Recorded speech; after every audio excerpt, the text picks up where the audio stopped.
Good evening everyone. Chinese সানডেতে তোমাদের সবাইকে স্বাগত।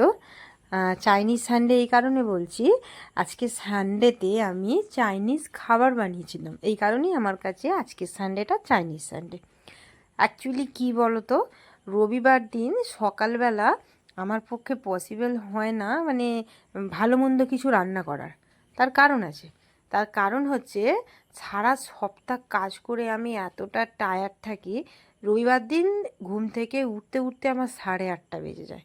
এখন আমার কিছু পরিচিত মানুষজন আমার এই ভিডিওটা দেখলে পিলে চমকে যাবে তাদের, যে আমি কেন 8:30টায় ঘুম থেকে উঠি। আমাকে মানে আমার সম্বন্ধে অনেক কথাবার্তাও হবে, এটা আমিও জানি।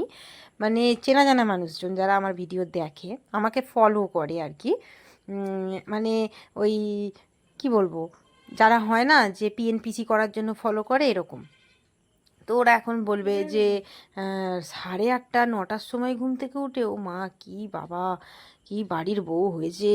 তো যাই হোক, আমি যখন সারা সপ্তাহে এতটা কষ্ট করি তখন কিন্তু কেউ দেখতে আসে না যে আমি সকাল সকাল উঠে রান্না করে ছুটি, আবার বাড়িতে এসে আবার রান্না করি। অ্যাকচুয়ালি যে সমস্ত ছেলেরা বাইরে চাকরি করে তাদের একটা সুবিধা হয়, সানডেটা তারা পুরোপুরি রেস্ট পায়। কিন্তু আমাদের মতো যারা মেয়েরা বাইরে চাকরি করে তারা কিন্তু সানডেতে রেস্ট পায় না। সানডেতে তাদেরকে মানে রান্না করেই খেতে হয়। তো যাই হোক, বাইরের কাজটা বন্ধ থাকে কিন্তু ঘরের কাজটা আমাদের মেয়েদের বন্ধ থাকে না। তো যাই হোক, আমি চিংড়ি মাছগুলো ভেজে রেখেছিলাম, আর ওর সাথে লঙ্কা পেঁয়াজ দিয়ে ডিমটাও ভেজে রেখেছিলাম। তার সঙ্গে ঘরের মধ্যে একটু গাজর পেঁয়াজ এগুলো ছিল, এগুলো দিয়েছিলাম। আর ঘরে ছিল একটু চিকেন। তো এইগুলো সব কিছু দিয়ে একটু সয়া সস দিয়ে চাউমিনটা নেড়ে চেড়ে নামিয়ে রেখেছিলাম। আর চিকেনটা বানিয়েছিলাম একটু স্পাইসি করে, চিলি চিকেন বলবো না, বাট স্পাইসি চিকেন বলতে পারো।